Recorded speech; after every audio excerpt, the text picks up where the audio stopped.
Hello और स्वागत है इस नए विश्लेषण में। आज हम गोल्फ के एक ऐसे हिस्से पर गहराई से चर्चा करने वाले हैं जो सच में गेम बदल सकता है। देखिए, एक कैडी होने का मतलब सिर्फ बैग उठाना नहीं होता, राइट? हमारी सबसे बड़ी जिम्मेदारी होती है अपने खिलाड़ी को अनजाने में होने वाली पेनल्टीज से बचाना, और इसके लिए रूल्स को एकदम सॉलिड तरीके से समझना पड़ता है। तो आज हमारा पूरा फोकस होगा रूल 8 पर। ये कैडी के करियर का लिटरली सबसे अहम नियम माना जाता है। हम देखेंगे कि कोर्स पर हमें किन छोटी छोटी बातों का ध्यान रखना है ताकि हमारी और हमारे खिलाड़ी की गेम बिल्कुल सेफ रहे। Okay, let's dive into this. आज की इस चर्चा में हम इन 6 मुख्य विषयों को कवर करेंगे।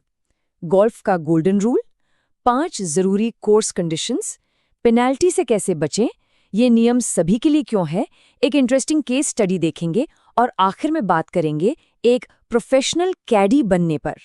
तो चलिए शुरुआत करते हैं पहले भाग से, गोल्फ का गोल्डन रूल। ये सबसे बुनियादी नियम है जो हमें हमेशा याद रखना है। So the crucial point is, course जैसा है ठीक वैसा ही खेलिए, यानी play the course as you find it. ये सुनने में बहुत सिंपल लगता है, पर इसका मतलब बिल्कुल क्लियर है। एक कैडी और खिलाड़ी के रूप में हमें कोर्स की कंडीशंस को 100% वैसे ही एक्सेप्ट करना पड़ता है जैसी वो उस वक्त हैं। हम अपने आगे आने वाले शॉट को आसान बनाने के लिए कोर्स में कोई भी किसी भी तरह का बदलाव नहीं कर सकते।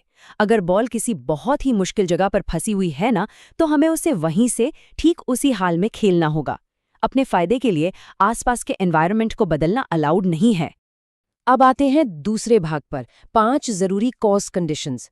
ये हमारी सबसे कोर टेक्निकल जिम्मेदारी है। ये 5 ऐसी जरूरी कोर्स कंडीशंस हैं जिन्हें प्रोटेक्ट करना हमारी सबसे बड़ी ड्यूटी है। ध्यान दीजिएगा, पहला है लाई ऑफ द बॉल, यानी प्रॉपरली वो जगह जहां बॉल आकर रुकी है। दूसरा है इंटेंडेड स्टैंस, इसका मतलब शॉट मारने के लिए खिलाड़ी जहां अपने पैर रखेगा। तीसरा आता है इंटेंडेड स्विंग एरिया, यानी बैक स्विंग से लेकर डाउन स्विंग तक क्लब का जो एग्जैक्ट रास्ता होगा। चौथा है लाइन ऑफ प्ले, मतलब बॉल जिस दिशा में और जिस रास्ते से होल की तरफ जाएगी। और आखिर में 5वां है रिलीफ एरिया, वो जगह जहां नियम के अनुसार बॉल को ड्रॉप किया जाना है। देखिए, इन 5 में से किसी को भी हम अपने फायदे के लिए इम्प्रूव नहीं कर सकते। इन्हें जैसा है बस वैसा ही छोड़ देना है। आगे बढ़ते हैं तीसरे भाग की तरफ, पेनल्टीज से कैसे बचें। यहाँ हम कुछ बहुत ही आम गलतियों की बात करेंगे। तो एक बहुत ही कॉमन गलती पर ध्यान दीजिए। हम बॉल के आसपास उगी हुई किसी भी नेचुरल चीज को हिला, झुका या तोड़ नहीं सकते। अगर बॉल के ठीक पास कोई पेड़ की टहनी है या फिर लंबी घास उगी हुई है और हमें लग रहा है कि वो शॉट में रुकावट बनेगी, तो भाई उसे हटाना, पकड़ कर रखना या तोड़ना स्ट्रिक्टली मना है, क्योंकि ये एक ग्रोइंग ऑब्जेक्ट है। इसे डिस्टर्ब करना सीधे तौर पर रूल्स का वायोलेशन है और इस पर भारी पेनल्टी लगती है। उसके बाद एक और आम आदत जिससे हमें डेफिनेटली बचना है। कई बार शॉट लेने से पहले एक बेहतर बैलेंस या लाए पाने के चक्कर में रेत या ढीली मिट्टी को पैरों से दबाकर फ्लैट करने की कोशिश की जाती है, लेकिन नियम के अनुसार ये 100% मना है। हम पैरों से मिट्टी को स्मूदन करके अपना स्टैंस या लाए बिल्कुल बेहतर नहीं बना सकते। ग्राउंड जैसा भी अनइवन या रफ है, हमें उसको ठीक उसी हाल में स्वीकार करना होगा। और हाँ, एक और बड़ा इंपॉर्टेंट नियम, सुबह के वक्त या बारिश के तुरंत बाद हमने अक्सर देखा है घास पर ड्यू, फ्रॉस्ट या पानी की बूंदें जमा होती हैं। अब अगर हम लाइन ऑफ प्ले को क्लियर करने के लिए, यानी बॉल जहां से गुजरने वाली है उस रास्ते को साफ करने के लिए टॉवल या हाथ से उस नमी को पोंछते हैं, तो ये भी एक बहुत बड़ा रूल वायलेशन है। ड्यू या फ्रॉस्ट कोर्स की नेचुरल कंडीशन का हिस्सा होते हैं, उन्हें हम रास्ते से हटा नहीं सकते हैं, नो वे। चलिए आते हैं चौथे भाग पर। नियम सभी के लिए है, खेल की निष्पक्षता सबसे ऊपर है। देखिए, रूल 8 सभी पर एकदम समान रूप से लागू होता है। इसका मतलब साफ है कि जिस तरह हम अपने फायदे के लिए कोर्स कंडीशंस बदल नहीं सकते, ठीक वैसे ही हम किसी और खिलाड़ी का गेम बिगाड़ने के लिए भी कंडीशंस को जानबूझकर नहीं बदल सकते। खेल को फेयर और प्योर बनाए रखना ही सबसे बड़ी प्रायोरिटी है। हमारा पूरा फोकस सिर्फ और सिर्फ रूल बुक के हिसाब से खेलने पर होना चाहिए। किसी को गलत फायदा या नुकसान पहुंचाना totally out of the question है। लेट्स मूव टू और देखें ये कैसे बिल्ड होता है रियल सिचुएशंस में। ये है हमारा 5वां भाग, एक केस स्टडी जो स्विंग एरिया पर बेस्ड है। जरा इस सिनारियो को इमेजिन कीजिए। एक क्रूशियल टूर्नामेंट चल रहा है। बॉल एक ऐसी जगह जाकर फंसी है जहां बैकस्विंग के ठीक रास्ते में एक छोटी सी लकड़ी आकर अड़ गई है।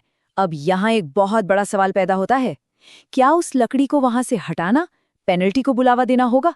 क्या उसे सेफली हटाया जा सकता है या नहीं? ध्यान दीजिए, बात बैकस्विंग की हो रही है और रास्ते में एक लकड़ी है। सोचो क्या होगा? इसका डायरेक्ट जवाब इस बात पर निर्भर करता है कि आखिर वो लकड़ी है क्या। अगर वो जमीन पर गिरी हुई एक सूखी टूटी हुई टहनी है, जिसे लूज इम्पेडिमेंट कहते हैं, तो उसे कुछ नियमों के तहत हटाया जा सकता है। लेकिन ट्विस्ट यहाँ है, अगर वो छोटी लकड़ी किसी उगते हुए घास या पेड़ के पौधे से जुड़ी हुई है और हम उसे तोड़ देते हैं, तो ये सीधा सीधा नेचुरल ऑब्जेक्ट वायोलेशन बन जाता है। एक बढ़ते हुए पौधे को तोड़ने का मतलब है अपने इंटेंडेड स्विंग एरिया को इलीगल तरीके से बेहतर बनाना, और इसका नतीजा एक भारी पेनल्टी। इसीलिए बिना पूरी तरह जांचे परखे किसी भी चीज को छूना हमें बहुत महंगा पड़ सकता है। अब हम आते हैं छठे और आखिरी भाग पर, एक प्रोफेशनल कैडी बनना। चलिए देखते हैं इसमें क्या खास है। एक रेगुलर कैडी और एक सच्चे प्रोफेशनल में क्या अंतर है? ये 3 बातें। पहला, गेम के सभी फॉर्मेट्स का पूरा ज्ञान होना, जैसे मैच प्ले या स्ट्रोक प्ले। दूसरा, उन फॉर्मेट्स के मायने और उनके आपस के अंतर को समझना। और तीसरा, गेम की इन सारी टेक्निकलिटीज को पूरी तरह मास्टर करना, जैसे कि आज हमने रूल 8 और इन कॉस्ट कंडीशंस के बारे में देखा। जब इन सभी चीजों का डीपली ज्ञान होता है ना, तभी एक कैडी सच में लिटरली अपने खिलाड़ी की एक मजबूत ढाल बन पाता है। तो यहाँ आज के इस विश्लेषण को हम समाप्त करते हैं, लेकिन सीखने का ये सफर तो बस शुरू हुआ है। आज हमने रूल 8 का सिर्फ पहला हिस्सा देखा है। अब असली सवाल ये है, क्या हम आने वाले विश्लेषण में गोल्फ के हर फॉर्मेट की इन गहरी बारीकियों को समझने और एक दमदार प्रोफेशनल कैडी बनने के लिए पूरी तरह से तैयार हैं? ये डेफिनेटली सोचने वाली बात है।